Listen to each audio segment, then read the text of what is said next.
NEET நுழைவுத் தேர்வு தொடங்கியிருக்கும் நிலையில் மாணவ மாணவிகள் கடும் சோதனைக்கு பின்னர் தேர்வறைக்குள் அனுமதிக்கப்பட்டனர். திருப்பூரில் உடையில் அதிக பட்டன்கள் இருந்ததால் மாணவி திருப்பி அனுப்பப்பட்டார். இளநிலை மருத்துவ படிப்பிற்கான நீட் தேர்வு மதியம் 2 மணி முதல் மாலை 5:20 மணி வரை நடைபெறுகிறது. நாடு முழுவதும் நீட் தேர்வை எழுத சுமார் 22 லட்சம் மாணவ மாணவிகள் எழுத இருக்கின்றனர்.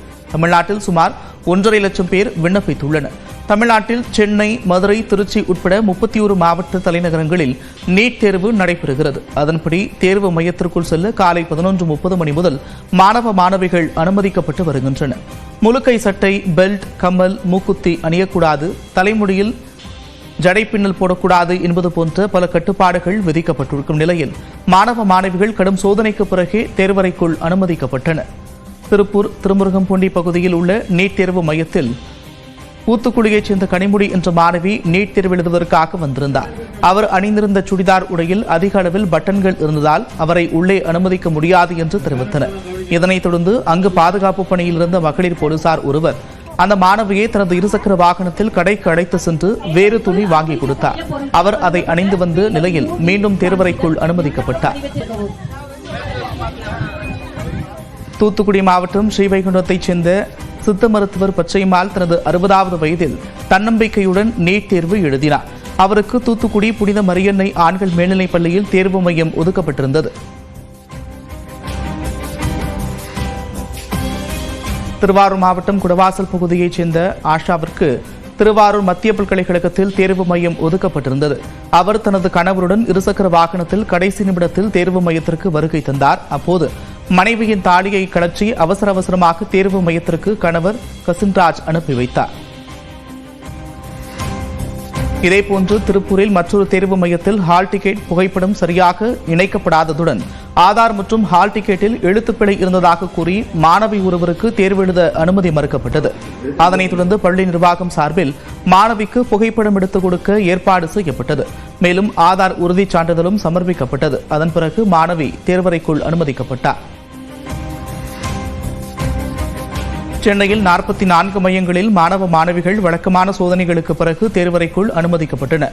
1000 விளக்கு பகுதியில் உள்ள ஹாசன் மெட்ரிக் பள்ளியில் அமைக்கப்பட்டுள்ள தேர்வு மையத்திற்கு சென்ற மாணவன் கையில் கட்டியிருந்த கயிற்றை கழற்றி வைத்த பின்னரே தேர்வு எழுத அனுமதிக்கப்பட்டார். அதே தேர்வு மையத்தில் மாணவர் ஒருவர் முழுக்கை டி-ஷர்ட் அணிந்து வந்ததால் அனுமதி மறுக்கப்பட்டது. அப்போது பணியில் இருந்த காவலர் ஒருவர் மாணவரை அவரது தந்தையிடம் உடையை மாற்றிக் கொடுக்கும்படி அறிவுறுத்தினார். உடனடியாக தேர்வு மையத்திற்கு அருகிலேயே அப்பாவும் மகனும் டி-ஷர்ட்டை மாற்றிக் கொண்டனர். தந்தையின் அரைக்கை டி-ஷர்ட்டை அணிந்து பிறகு மாணவர் தேர்வறைக்கு சென்றார். ரூல்ஸ் அவங்க முன்னாடியே வந்துடுது, டேர்ம் அண்ட் கண்டிஷன் போட்டுறாங்கல்ல, அதை ஃபாலோ பண்ணி தானே வரணும். அவங்களாம் வேணுக்குன்னு ஃபுல் கை போட்டு வந்துட்டு திருப்பி எழுதலைன்னு தப்பு தானே அது.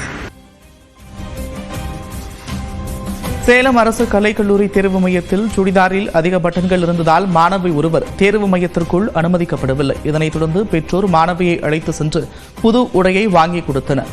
மாணவி அந்த ஆடையை அணிந்து கொண்டு தேர்வறைக்கு சென்றார். பாப்பா ட்ரெஸ்ல நிறைய பட்டன் இருக்கிறதுனால வேற ட்ரெஸ் மாத்திட்டு வர சொன்னாங்க. பக்கம் கடை இருக்கிறதுக்கு முன்னாடியே மேப்ல பார்த்ததுனால டக்குன்னு போயிட்டு ஒரு டி-ஷர்ட் வாங்கிட்டு வந்து போட்டு அனுப்பிச்சிட்டோம். சப்போஸ் தெரியாதவங்க படிக்காதவங்க கடை தேடி கண்டுபிடிக்கிறதெல்லாம் கஷ்டம். சின்ன மிஸ்டேக்னாலும் அதை ஏத்துக்காம போயிட்டு மாத்திட்டு வாங்கன்னு சொல்லி பிள்ளைங்களை வெளியே அனுப்புறதெல்லாம் கொஞ்சம் கஷ்டம் தான் பிள்ளைங்களுக்கு. அதுலயே அவங்களுக்கு மைண்ட் அப்செட் ஆயிடுது, டென்ஷன்லயே போகிற மாதிரி ஆயிடுறாங்க. தருமபுரியைச் சேர்ந்த மாணவர்கள் இருவர் கடைசி நேரத்தில் தேர்வு மையம் மாறி சென்றதால் ஏமாற்றமடைந்தனர். தருமபுரியைச் சேர்ந்த மாணவர்கள் 2 பேரின் ஹால் டிக்கெட்டில் சேலம் பிரதான சாலை அரசு கலைக்கல்லூரி தேர்வறை ஒதுக்கப்பட்டிருந்ததாக குறிப்பிடப்பட்டிருந்தது. இதனையடுத்து மாணவர்கள் இருவரும் சேலம் அரசு கலைக்கல்லூரிக்கு தேர்வு எழுத சென்றுள்ளனர். அவர்களது ஹால் டிக்கெட்டை பரிசோதித்த நபர்கள் இந்த மையம் இல்லை என்று கூறிய நிலையில் பதறிப்போன பெற்றோர் மற்றும் மாணவன் அங்கிருந்து டாக்ஸி மூலம் தருமபுரிக்கு புறப்பட்டு சென்றனர். மற்றொரு மாணவனும் அவனது தாயும் தேர்வு மையம் மாறி வந்ததை நினைத்து கண்கலங்கியது காண்போரை கலங்கச் செய்தது. மதுரையில் திருமணமான மாணவி ஒருவர் நீட் தேர்வு எழுத வந்தார். அவர் மூக்குத்தி அணிந்திருந்ததால் உள்ளே அனுமதிக்கப்படவில்லை. இதனால் வெளியே வந்த மாணவி மிகவும் சிரமப்பட்டு மூக்குத்தியை கழற்றிவிட்டு தேர்வு மையத்திற்கு சென்றார்.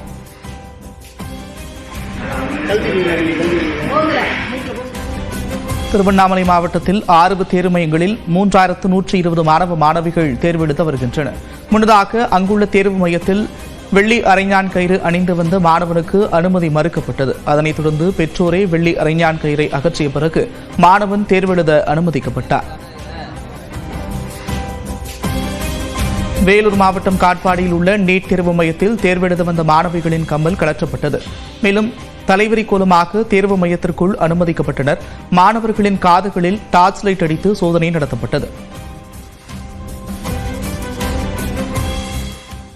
திமுக ஆட்சியில் 5வது முறையாக நீட் தேர்வு நடைபெறுவதாகவும் நீட் தேர்வை திமுகவால் ஒன்றும் செய்ய முடியாது என்றும் பாஜக மூத்த தலைவர் தமிழிசை சவுந்தரராஜன் தெரிவித்திருக்கிறார். சென்னையில் செய்தியாளர்களை சந்தித்த அவர் இதனை கூறினார். முதல் கையெழுத்து நீட்டுக்கான வேற சொல்லல, முதல் கையெழுத்து நீட்டுக்கான கையெழுத்துன்னு சொல்லி 5வது முறை திராவிட முன்னேற்ற கழக ஆட்சிக்கு வந்தப்ப நீட் நடைபெறுகிறது. ஆக நீட்டா அவங்களால எதுவும் செய்ய முடியாது என்பதை நீட் அதனால் அவர்கள் ஆட்சி நீட்டிக்கவும் முடியாது என்பதை நீட் சொல்கிறது. 2026 full stop for DMK government.